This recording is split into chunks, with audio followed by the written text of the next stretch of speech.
Nako, totoo yan, Joey Chi. Ano ba, Chi? Naka-get over ka na ba? O nafe-feel mo pa din ba ang mga emosyon? Dahil talagang, alam mo, hindi ka nag-iisa dun sa sinasabi mo naramdaman mo habang pinapanood si Michael Martinez. Dahil nakaka-affect talaga yung bata, lalo na siguro kapag ka nandun ka sa venue at nakita mo rin kung gaano kainit ang pagtanggap sa kanya ng buong mundo. Dahil ilan lang naman kami Pilipino doon, Chi, di ba?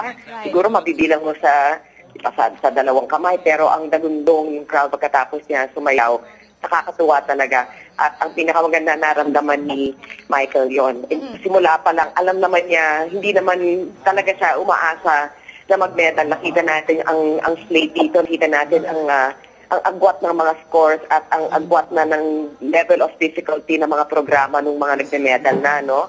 So yan ang mga inaasam at pinatarget ni Michael at sa kanya ngayon, yung motivation at saka yung inspiration na nakapag-perform na siya sa parehong stage ng kanyang mga idolo. Yun ang sa kanya ang biggest accomplishment at biggest triumph niya. Chiki, 17 years old siya. Siya yata, I believe, yung pinakabata. Tama ba? Siya ang pinakabata. Oo. Yes. Yung isang Chinese skater is also 17 pero mag-18 na siya next month. So talagang si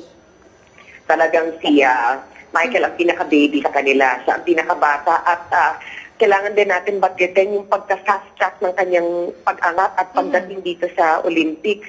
Usually, ang mga ganitong kalibreng mga skaters, 10, 10, 15 years yan nagtatrain. Alam naman natin, lalo na sa European countries kung saan standard o uso itong ice skate, figure skating at pugad sila ng mga kampiyon dito sa sport na to. Bata pa lang yan, nasa yellow na. Itong si Michael, hindi naman nag-umpisa yan dahil he was about 9, 10 years old. At sabi mo nga, sa mall lang naman siya nagsiskate dati. So kahit doon lang, nakakamangha na talaga yun. Hi, Chiki.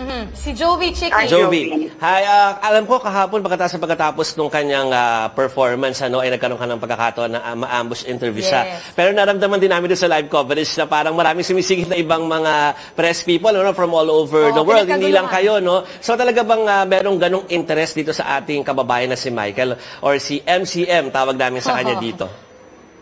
Magandang pala yan. Meron hindi lang sa international media, kundi sa mga skating enthusiasts. At I'm sure kayo rin naririnig din naman yung komentaryo, no, habang nagsasayaw. Puro papuri ang sinasabi ng mga analyst. At hindi naman sila magsasalita ng gano'n kung hindi nakikita ang potensyal sa bata.